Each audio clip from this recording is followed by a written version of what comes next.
안녕하세요. 율렉입니다. 반갑습니다. 이제 이번 시간에는 else if와 else문 이 두 개에 대해서 알아보도록 하겠습니다. 이 코드는 이제 저희가 지금까지 만들었던 성적관리 프로그램에서 기본적인 그 흐름을 좀 보여주고 있는데요.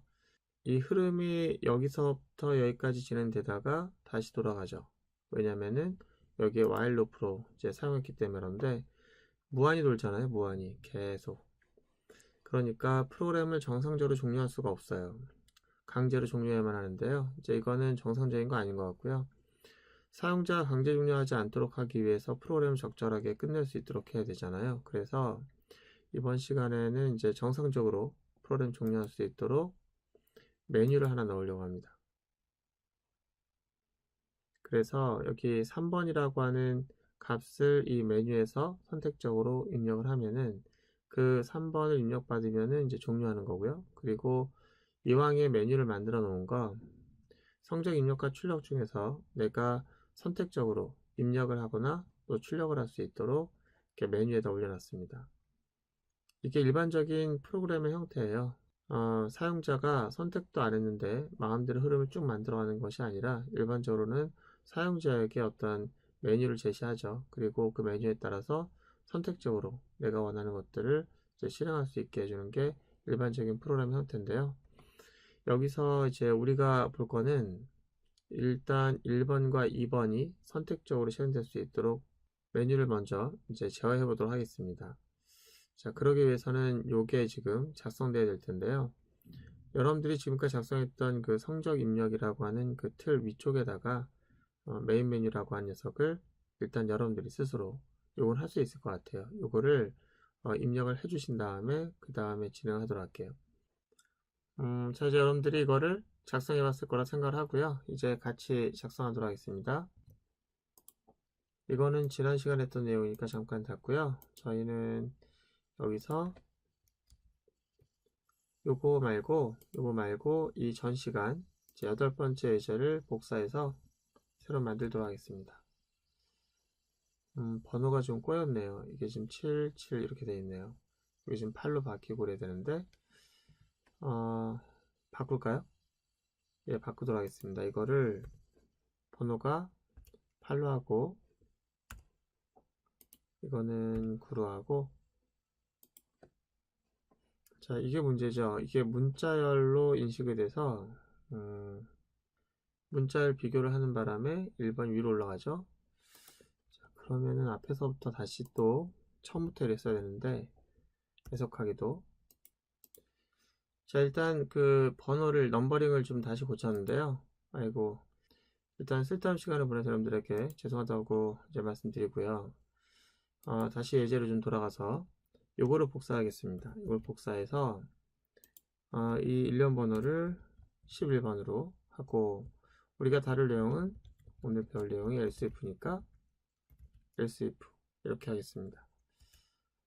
자, 그래서 이제 이 내용을 한번 열어서 이제 예제를 한번 이어가도록 하겠습니다.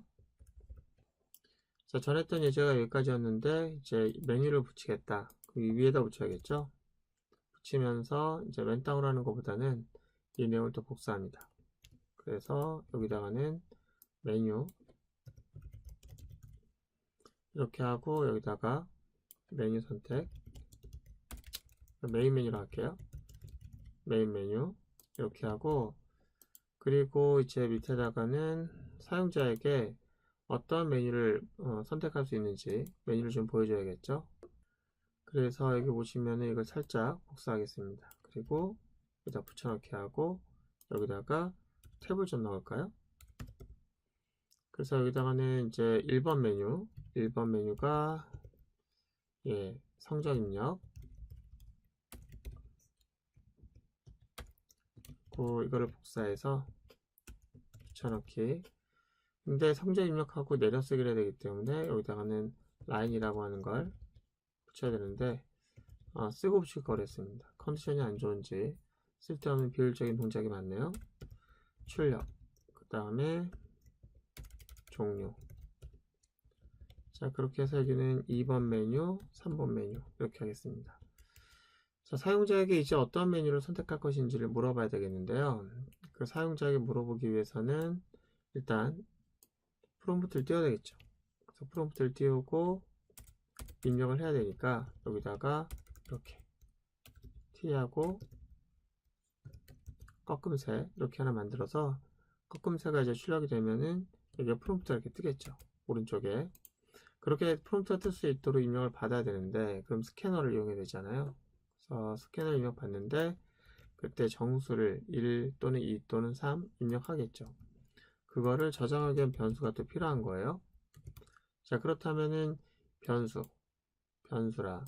일단 변수는 어떠한 이름의 변수가 필요할까요? 그리고 자료형은 뭐가 될까요? 당연히 정수라고 하는 것을 넘겨받는 그런 변수가 돼야 되겠죠. 그러면 int가 돼야 될 것 같고, 그러면 변수명은 뭐라고 해야 될까요? 변수명은 그렇죠. 메뉴에 값을 입력받으니까 메뉴라고 하는 게 맞겠죠. 자, 변수명을 단순하게 그냥 x, y 또는 a, b 이렇게 쓰게 되면은 그거는 그 변수가 어떤 값을 갖게 될 것인지에 대해서 의미를 나중에는 잘 모를 수 있기 때문에 그렇게 되면 코드의 가독성이 엄청 떨어지겠죠. 이 변수가 뭘 갖고 있었지? 이런 느낌이 되니까 의미를 가지고 있는, 의미가 살아있는 변수명을 잘 작성하는 게 실력을 다지는 가장 기본이 됩니다. 자, 그러면은 이 변수를 여기다가 선언하는 것이 아니라 일단 위에다가 선언하고 오겠습니다. 여기다가 변수 선언 위치를 간단하게 여기다 같이 몰아놓고 그 다음에 코드를 작성하도록 할게요. 그러면은 변수라고 한 녀석에다가 이제 값을 받습니다. 어떤 값을? 메뉴 값을. 프롬프트를 이제 띄워서 받게 되면 거기에 따라서 이제 우리는 선택적으로 이 내용이나 이 내용이 선택적으로 실행되어야 되는 거예요. 그러면 어떻게 할까요? 이제 메뉴 값에 따라서 선택적으로 실행하게끔 만들어야 하는데 우리가 지금까지 배운 제어문이라고 하면은 if문, while문, 그 다음에 물론 do while문도 있고요. for문이 있습니다. 그 중에서 만약에 우리가 선택한다고 하면 어떠한 제어 구조를 이용하면 우리가 이 메뉴에 있는 값에 따라서 요거 입력 부분과 요거 출력 부분을 선택적으로 실행할 수 있게 할 것이냐. 가능하겠습니까? 선택적으로? 일단 반복 문장은 아니니까 저희가 이 부분을 한번 써보도록 하겠습니다. 그래서 어떻게 할 거냐면은 메뉴의 값이 1일 경우에는 입력 부분이, 그 다음 메뉴 값이 2일 경우에는 출력 부분이 실행되도록 어떻게 이 부분을 만들어 볼게요. 그렇다면은 이제 실행되어야 할 문장이 이 부분에 종속되어야 할 텐데 그 문장이 여기서부터 입력 부분 전체가 하나의 문장으로 종속되어야 되겠죠. 그래서 중괄호를 이용해서 일단 묶어야 되겠습니다. 그리고 묶인 게 한눈에 드러나야 되니까 이게 같은 레벨로는 안 되겠죠. 탭을 선택해서 들여쓰기를 좀 하고요. 그래야 이 조건절에 종속된 문장이다 라는 것을 알 수 있잖아요. 좋습니다. 그러면은 조건 문장이 들어가야 할 그런 조건식을 써야 될 텐데 비교문을 써야겠죠. 어느 경우에 얘가 실행되도록 할 거냐 라는 건데요. 일단 메뉴 값을 비교할 거기 때문에 메뉴를 넣어야 되겠죠. 자, 그리고 어떤 비교를 해야 되냐면은 얘가 메뉴의 값이, 메뉴의 값이 1일 경우, 그죠? 1이라면 메뉴 값이 1이라면 어떻게 할까요? 이거를 이렇게 하면 되겠죠, 그죠? 안 됩니다. 이런 실수하시면 안 돼요. 이거는 메뉴에다가 1을 대입하는 거지 비교하는 게 아니기 때문에 이렇게 두 개라는 거 꼭 기억하시고요. 자, 그럼 우리가 이렇게 하면은 1일 경우만 얘가 실행되는 그런 문장이 되는 거예요. 괜찮죠? 자, 밑으로 내려가 볼게요. 자, 이번에는 성적 출력 부분이 있습니다. 여기도 마찬가지로 if 해가지고 여기서부터 여기까지를 한 문장으로 만들어주는 중괄호 쓰고요. 들여쓰기를 해야 되겠죠. 왜? 뭐 문법적으로 문제가 되는 건 아니지만 시각적으로 구문을 분명히 구분할 수 있게 만들어주는 게 제일 중요하다고 했죠. 여기서는 메뉴 값이 2가 되도록, 자, 이렇게 합니다. 그러면 2가 되면 실행된 문장이 되는 거예요. 어때요? 괜찮죠? 자, 그럼 하나만 더 넣어볼까요? 자, 이번에는 3입니다. 메뉴가 3이면 어떻게 하죠? 자, 문제가 하나니까 여기서는 어떻게 할까요? 여기가 지금 보면은 whileloop이잖아요. whileloop. 3이라고 하는 것은 종료를 위한 거잖아요. 그럼 종료를 하겠다. 그럼 어떻게 할까요? 예, 종료라는 코드를 넣어야 되는데 이 종료라고 쓸 수 있는 게 두 가지가 있어요. 첫 번째는 system.exit라는 게 있습니다. 그래서 0. 이 exit라고 하는 함수는 system.exit는 이 exit 함수는 프로세스를 종료하는 녀석이에요. 그래서 3번 메뉴를 만나면 이 프로세스가 확 끝나버립니다. 이거는 좋은 방법이 아니에요. 이거는 뭐냐면 이거를 프로그램으로 종료시킨 거예요. 강제로. 결국은 강제 종료입니다. 그래서 이렇게 하는 것보다는 자연스럽게 종료시키는 것은 여기 보면은 이제 메인 블럭의 끝이 있잖아요. 메인 함수가 절차를 다 마치고 자기의 끝 블럭을 만나서 자연스럽게 끝나는 거. 이게 이제 정상 종료라고 볼 수 있기 때문에 그렇다면 우리는 이 while 룹을 벗어날 수 있게 해주는 그런 명령어가 있는지 있습니다. 그게 브레이크예요. 브레이크를 쓰게 되면은 반복하고 있는 안쪽에서 브레이크를 만나게 되면 그 반복문의 흐름을 벗어나게 됩니다. 좋죠? 예, 그러면 이 브레이크 문제를 쓸 건데 이렇게 해서 프로그램을 이제 만들게 되면 종료가 됐다. 그럼 종료가 됐다는 것을 조금은 보여주는 게 좋죠? 그래서 프린트 라인 해가지고 여기다가 굿바이라고 써주면 종료됐구나 이렇게 볼 수가 있겠죠. 자, 좋습니다. 그럼 한번 실행해 볼까요? 그래서 우리가 원하는 거는 바로 이제 반복적으로 이루어지다가 이 내용들을 내가 선택하게 되면 이게 선택적으로 그것만 정확하게 실행되고 다시 메인 메뉴로 오느냐, 그리고 3번을 선택하면은 프로그램이 정상적으로 종료되느냐, 이제 이런 흐름을 예측해 보고 그 예측된 대로 실행되는지 그것을 확인해 보는 것을 염두에 두고 실행해 보도록 하겠습니다. 이제 실행 한번 해볼게요. 자, 여기서 제가 1번을 누르겠습니다. 1번. 자, 그러니까 이제 성적 입력으로 왔죠. 자, 여기서 엔터를 치게 되면은 그전에는 이제 바로 출력이 됐었는데 지금 그게 아니라 다시 메인 메뉴로 오는 거예요. 됐죠? 메인 메뉴로 왔죠. 이제 내가 다시 또 1번을 선택해서 입력을 누르면 다시 입력이 되는 거예요. 출력이 되는 게 아니고 아까와 달리 2, 넷, 6 입력하겠습니다. 그러면 아까 입력했던 내용들은 지금 입력한 내용으로 덮어쓰기가 되겠죠. 자, 그게 정상적으로 덮어쓰기가 됐는지 알아보기 위해서 2번 한번 눌러보도록 하겠습니다. 엔터. 잘 됐죠. 2번. 이게 잘 됐냐고요? 예, 잘 된 거 맞습니다. 왜냐면은 전에 우리가 뭐 했냐면은 예, 국어 성적을 반복문을 통해서 출력을 하기로 했잖아요. 그래서 첫 번째 것만 반복되는 거예요. 총점 보면은 2, 4, 6. 그렇죠. 2, 4, 6 더하면 12가 되죠. 맞습니다. 이거는 이제 첫 번째 국어 성적만 반복된 거예요. 이건 좀 잘못됐네요. 고치도록 하겠습니다. 저희 반복되는 과정에서 플러스 1을 했었는데 자, 이렇게 첫 번째 국어 성적만 출력된 거고요. 이건 나중에 우리가 배울 때 바로 잡도록 하겠습니다. 자, 그래요. 잘 동작했습니다. 이번에 그러면은 아까 실행했던 거 다시 보고 아직 안 끝났죠, 프로세스가. 그죠? 그러면 3번 한번 선택해 볼게요. 3번. 이거 좀 확인해 보시고 굿바이라고 하는 내용이 출력되는지 하나, 둘, 셋. 와, 됐네요. 프로그램도 끝났고 굿바이가 출력됐습니다. 종류라는 것까지 잘 출력을 했어요. 어때요? 잘했죠? 근데 이렇게 구현하는 거 잘못한 겁니다. 왜 잘못한 거냐면은 동작을 우리가 이제 원하는 대로 동작했다고 해서 이 프로그램이 잘 만들어진 건 아니에요. 왜냐면 흐름이 잘못 만들어졌습니다. 흐름이 잘 납득이 안 가죠. 이 흐름이 어떻게 되는지 알아보기 위해 간단하게 PPT로 얘기 다시 한번 해볼게요. 저희가 만든 프로그램의 흐름은 지금 이런 상태입니다. if만으로 메뉴를 구현했는데 여기까지 메뉴까지 와서 입력을 받아요. 그리고 사용자가 1번이든 2번이든 3번이든 입력하겠죠. 자, 좋아요. 1번을 입력했다고 할게요. 그러면 1번이면 이걸 실행할 겁니다. 자, 그러면 1번을 실행했으니까 그 다음 흐름은 어떻게 가야 돼요?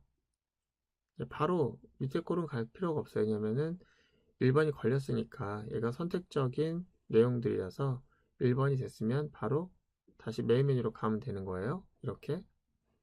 맞죠? 그리고 1번이 아니라면 이제 2번을 실행하게 하는 거죠. 근데 얘는 어떻게 되냐면 당신 1번이에요? 자, 메뉴가 1번인가? 이렇게 물어본 다음에 1번이라고 하니까 실행을 해요. 그런데 여기가 또 물어보는 거예요. 메뉴가 2번인가? 이렇게 물어보는 거예요. 근데 조건검사를 또 할 필요 없잖아요. 1번에 걸렸으니까. 1번이었잖아요. 1번 하면 또 밑에 거 볼 필요 없이 그냥 가야 되잖아요. 흐름이. 근데 지금 여기는 2번인가? 물어보고 있는 거예요. 제가 도둑 잡아라 라고 해서 갔는데 두 집 사이로 도둑이 들어간 거예요. 그럼 왼쪽에서 도둑을 잡았어요. 그럼 오른쪽에 도둑을 또 뒤질 필요가 없잖아요. 그죠? 지금은 그런 일이 발생하고 있는 겁니다. 또 일하면 물론 실행해야 되겠죠. 근데 2번일 리가 없잖아요. 예, 메뉴라는 변수에는 두 개가 동시에 담길 수가 없으니까. 그죠? 그래서 흐름이 잘못 만들어졌어요. 흐름은 이렇게 만들면 안 되는 거죠. 흐름은 이제 else if 같은 걸 써가지고 흐름은 이렇게 만들어야 돼요. 1번이면 이제 얘가 실행되지만 아니면 또 검사할 필요도 없어요. 아니면 이 두 집 중에 하나니까 이 집을 갈 때는 또 비교하지 말고 바로 얘가 이제 선택돼야 되는 거예요. 두 집 도둑 잡아라 해서 갔는데 이 집에서 아니네? 그럼 바로 여기 가야 되죠. 그쵸? 가서 도둑 있나요? 이렇게 물어보면 안 되죠. 자, 그럼 우리가 이렇게 해서 코드 흐름을 만들어야 되겠다. 이게 베타적인 흐름인데요. 코드 흐름이 이렇게 베타적으로 만들어야 되기 때문에 이렇게 베타적으로 만드는 방법을 우리가 좀 생각해 봐야겠죠. 간단합니다. 베타적인 흐름은 일단 여기서 이래요. if 1번이냐 라고 해서 1번이라고 했어요. 그러면 여기는 else를 붙입니다. 이렇게 else를 붙이면은 한 문장이 되는 녀석이에요. else는 앞에 문장을 이끌고 갈 때만 쓰는 건데 아까 이제 else를 안 썼을 때는 위에 있는 if문과 밑에 있는 if문은 독립적으로 비교되는 녀석이고 1번일 수도 있고 2번일 수도 있을 때 쓰는 것이 독립적인 문장이고 지금 위에 것과 베타적으로 선택적으로 만들 때는 else if를 이어서 써주는 겁니다. 이렇게 되면 어떻게 되냐면은 위에 게 아니라면 무조건 여기로 다시 비교하지만 위에 거다라고 이제 이미 1번이 걸려들었어요. 그러면은 여기는 검사하지 않습니다. 건너뛰어요. 그래야 되는 거예요. 당연한 거예요. 아닐 경우에만 조건 검사하는 얘기죠. 아닐 경우에만. 아니면 검사하고 위에 게 이미 실행이 됐다면은 이 문장은 건너뛰는 거예요. 그렇게 해서 우리는 계속해서 else if를 여기다 붙여서 갈 수 있습니다.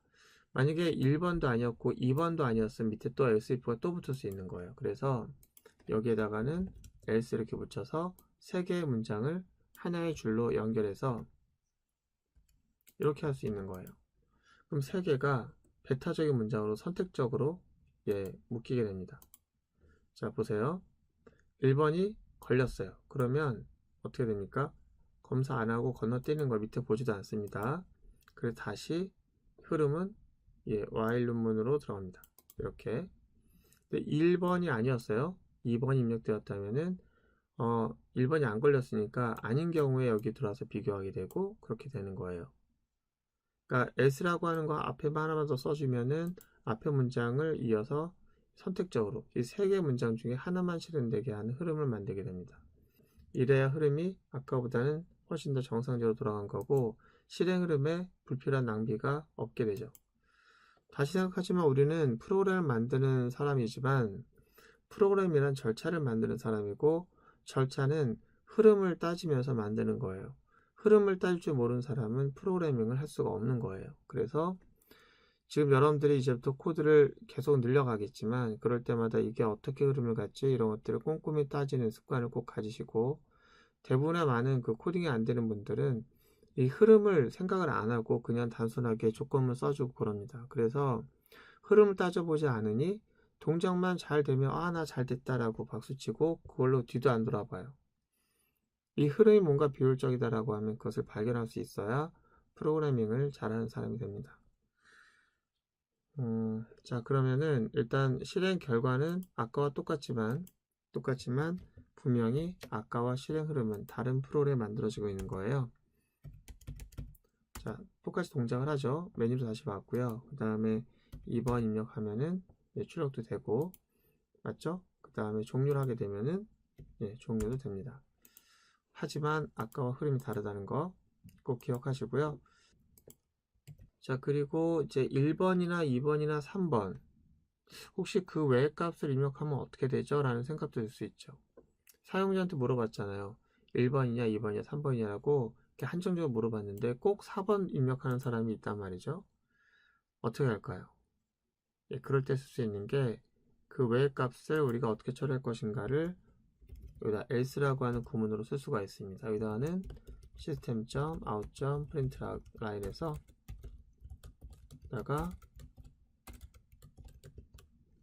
입력 오류 1번에서 3번까지만 입력할 수 있습니다. 이렇게 하시면은 오류 처리도 이렇게 할 수 있겠죠. 이렇게 하면은 1번, 2번, 3번이 아닌 것들은 다 else, 그 외의 값으로 인식이 돼서 이게 한마디 출력을 하고 다시 흐름이 위로 올라갑니다. 자, 한번 해볼까요? 자, 제가 그냥 뭐 잘 돌아가니까 대충 해보고요. 자, 4번 한번 해볼게요. 4번 아니면 7번 똑같죠? 그래도 입력 오류 1에 3번까지만 입력할 수 있습니다 라고 하고 이제 메인으로 갑니다. 자, 좋아요. 일단 이렇게 해서 우리가 간단하게 else if하고 그 다음에 else문을 더 곁들여서 다뤄보았습니다. 선택적으로 만들었는데, 우리가 지금까지 이 내용이 메인 메뉴를 만들기 위해서, 그리고 메인 메뉴의 흐름을 베타적으로 만들기 위해서 이렇게 만들어 봤는데, 사실 메뉴를 만들 때는 else if를 쓰는 거 아닙니다. 지금 우리가 이제 구문을 배우는 입장이다 보니까 적절한 예제를 따로 만들기가 좀 불필요해 보여서 일단 이 메뉴를 구성하는데 else if와 else의 효용같이 그 다음에 흐름, 그 모양을 좀 봤는데요. 이렇게 하는 거 아니에요. 왜 그러냐면은 아까도 말했지만 흐름이 메뉴를 구성하기에 else if는 적절하지 않습니다. 왜 그렇죠? 자, 그 내용은 우리가 다음 시간에 스위치를 통해서 알아보도록 하겠습니다. 고생 많으셨고요. 일단 오늘은 else if와 else의 의미, 사용 방법, 구문에 대한 내용들을 익숙할 수 있도록 여러분들이 공부를 좀 해주시고요. 이런 구문은 무조건 암기를 해야 돼요. 기본적인 키워드들은 암기하고 누군가가 이제 작성하자고 하면 보고 치는 게 아니라 안 보고 칠 수 있도록 노력을 해주셔야겠죠. 고생 많으셨습니다. 다음 시간에 뵙도록 하겠습니다.